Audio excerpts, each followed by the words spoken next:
कि इसकी शादी कराओ, 55 साल का हो गया, कब करेगा शादी है? हाँ भाई, शादी मेरी भी लेट हुई थी, लेकिन 34 साल में हो गई थी, तो क्या 84 साल का हो गया शादी करेगा क्या? मैं कांग्रेस के भाइयों से कहना चाहूंगा कि आप अपने अध्यक्ष की शादी कराओ ताकि उसका दिमाग ठीक हो कुछ देश के अंदर। मैं ये अपील करूंगा कांग्रेस पार्टी के लोगों से, सारा काम छोड़े और उसको कोई काम लगाए, अपना घर बसाए। ऐसे घूमने से कोई नहीं मिलेगा। जो भारत जोड़ो यात्रा, कहाँ से भारत जुड़ गएगा आपसे? कोई राहुल की यात्रा में जा रहा है, आप देखिए कांग्रेस के नेता, और राहुल की यात्रा के फोटो कैसे वायरल हो रहे हैं बताओ, फिल्मी हीरोइनें जा रही साथ। और राहुल तो मेरे को लग रहा है कि इसके दिमाग के फ्यूज उड़ गए राहुल गांधी के। आपने वो वीडियो देखे क्या? आप बताओ कौन सा इंग्लैंड अमेरिका है क्या ये? वो चाहे जैसे हरकतें कर रहा है पागलों की तरह। इसका टाइम पे इलाज क्यों नहीं कराते इसका समय पे? और मैं तो कहना चाहूंगा, सरदार शहर के अंदर 18 के अंदर भी राष्ट्रीय लोकतांत्रिक पार्टी चुनाव लड़ी, छोटे भाई बलदेव जी को लड़ाया था चुनाव। उस समय मैं सरदार शहर के अंदर एक सभा कर के गया था, गांव नहीं आ पाया था क्योंकि उस समय पूरे राजस्थान में चुनाव थे और मेरे भरोसे 57 उम्मीदवार राजस्थान में चुनाव लड़ रहे थे। 49 जगह मैंने उपस्थिति दर्ज कराई। खींवसर के अंदर खींवसर की जनता ने कहा कि हनुमान जी आप एक सभा करो, हम आपको जिता देंगे, आप राजस्थान संभालो। भाइयों 3 विधायक जीते, जिसमें 2 शेड्यूल कास्ट के विधायक थे, एक में खुद जीता। और कई जगहों पे मजबूती से नौजवान नेता तैयार हुए, यादव समाज से नेता तैयार हुए, गुर्जर समाज से हुए, मीणा समाज से हुए। मैंने तमाम जातियों को टिकट दिया 18 के अंदर। और 19 जब आया तब मैंने कहा मुझे क्या करना चाहिए, तो नौजवानों की आवाज आई कि आपको मोदी के साथ गठबंधन करना चाहिए। मैंने भाइयों मोदी के साथ गठबंधन किया और नागौर की सीट से मैं एमपी बना, दिल्ली गया। और दिल्ली के अंदर मुझे पता है कि 6-8 महीने जब चला, कोरोना काल आ गया और किसान विरोधी तीनों बिल दिल्ली की सरकार लेके आई। तब यहाँ के किसानों ने कहा, पंजाब हरियाणा राजस्थान के इस इलाके के किसानों ने कहा, किसान के बेटों ने कहा, हनुमान जी आप मोदी की गोदी में बैठ गए, छोड़ो मोदी को, मोदी किसान विरोधी है। भाइयों किसान के बेटे तो देश की लोकसभा में कई और हैं।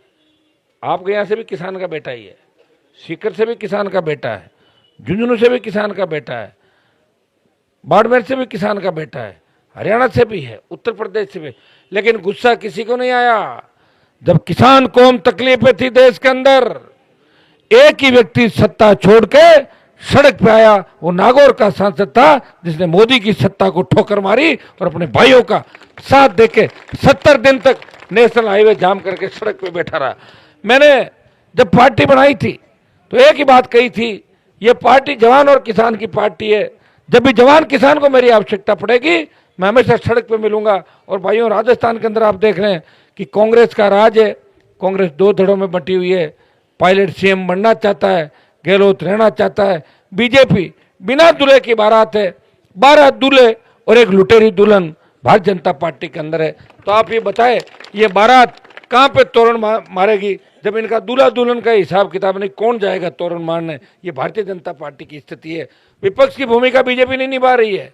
4 साल के अंदर हर पेपर आउट हुआ राजस्थान के अंदर, भारी भ्रष्टाचार हुआ, मंत्रियों पे विधायकों पे हत्या लूट बलात्कार के आरोप लगे उनके परिवारों पे, लेकिन बीजेपी चुप रही। लंपी से गौ माता खत्म हो गई, कोरोना से हमारे नौजवानों ने दम तोड़ दिया, टिड्डी ने फसलें बर्बाद कर दी, लेकिन भारतीय जनता पार्टी के मुंह पे ताला लगा हुआ है। वो तो कह रहे हैं कि मोदी की हवा चलेगी और हम सबको मोदी जीता के ले जाएगा, और नारे लगाते हैं मोदी है तो मुमकिन है, मोदी है तो मुमकिन है। तो मैंने कहा मोदी मुमकिन हुआ तो नहीं। खींवसर में जब मैं 13 का चुनाव लड़ रहा था तो नरेंद्र मोदी ने 2 सभाएं करी थी मेरे खिलाफ। कितनी? 2 सभाएं। और दोनों ही सभाओं करने के बाद भी भारतीय जनता पार्टी की जमानत जब्त हुई थी खींवसर सीट पे 2013 के अंदर। मोदी है तो मुमकिन नहीं है, किसान और जवान है तो मुमकिन है। ये नारा आप लोगों को देना है। मैं कोई व्यक्तिगत किसी के खिलाफ नहीं हूँ। लोग मेरे पे जातिवाद का आरोप भी लगाते हैं। हाँ, मैं जिस जाति से आता हूँ उस जाति को आगे बढ़ाने की बात करता हूँ, लेकिन साथ साथ में ये भी बात करता हूँ कि जाट, मुस्लिम, मेघवाल, यादव, गुर्जर, मीणा, तमाम जातियों को जब तक आगे नहीं बढ़ाएंगे तब तक इस राजस्थान उस देश का विकास नहीं हो सकता। सारी जातियों को साथ लेने का अगर राजस्थान में लेके कोई काम करता है, वो नागौर का सांसद है। विधानसभा में जब कांग्रेस बीजेपी हाथ मिला लेती है तो आरएलपी के तीनों विधायक इस राजस्थान के सम्मान की लड़ाई लड़ते हैं। ओबीसी की विसंगति का मामला हो या दूसरे मामले हो, जब मंत्री विधायक गहलोत के करीबी जब अपराधों में लिप्त हो जाते हैं, तो आरएलपी पार्टी मजबूती से इस राजस्थान के सम्मान की लड़ाई लड़ती है। और देश की सबसे बड़ी पंचायत के अंदर जब 24 एमपी मोदी का जयकारा करते हैं, तो नागौर का सांसद किसान एकता जिंदाबाद के नारे इस हिंदुस्तान की सबसे बड़ी पंचायत के अंदर लगा के आपका मान और सम्मान बढ़ा रहा है। मैं खिंवसर में गांव-गांव नहीं घूमा, लेकिन सरदार शहर के इस चुनाव के अंदर मैंने सबसे बात करके लालचंद जी को उतारा, बलदेव जी को भी मनाया। मैंने कहा आप जवान हो, बात कर लेंगे। बाली जी भी रुष्ट थे। देखिए टिकट एक था, एक व्यक्ति चुनाव लड़ता। मैंने इन सबको साथ लेके कहा कि 1 साल के लिए ये लड़ाई सरदार शहर की लड़ाई नहीं है, ये राजस्थान की लड़ाई है।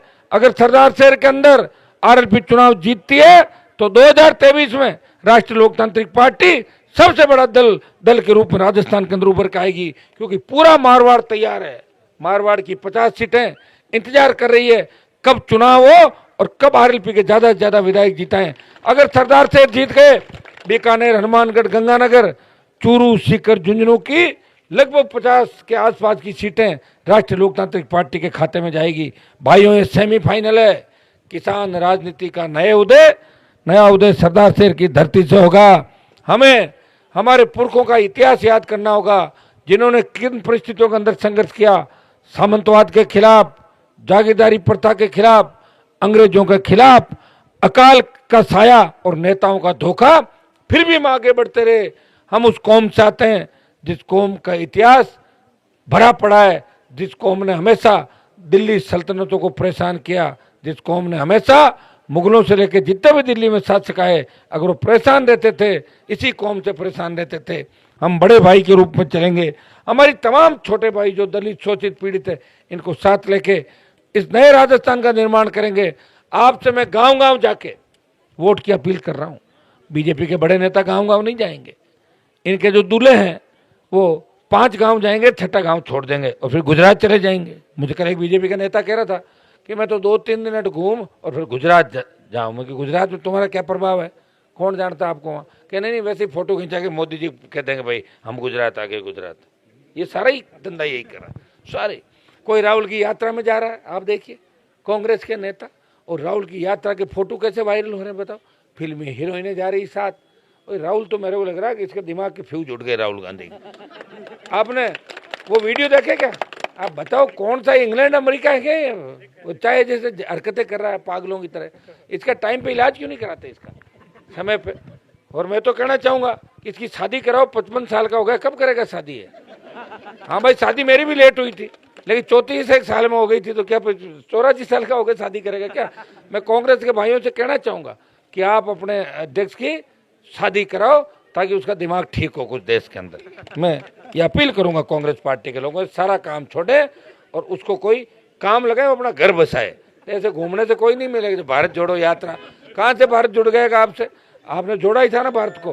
पहले आपके पिताजी प्रधानमंत्री थे, आपकी नानी प्रधानमंत्री थी, और वो क्या थी, आपकी दादी थी, और नाना जी प्रधानमंत्री। सारे प्रधानमंत्री आप ही बने थे भाई, तो जोड़ लेते। उसमें मना किसने किया था?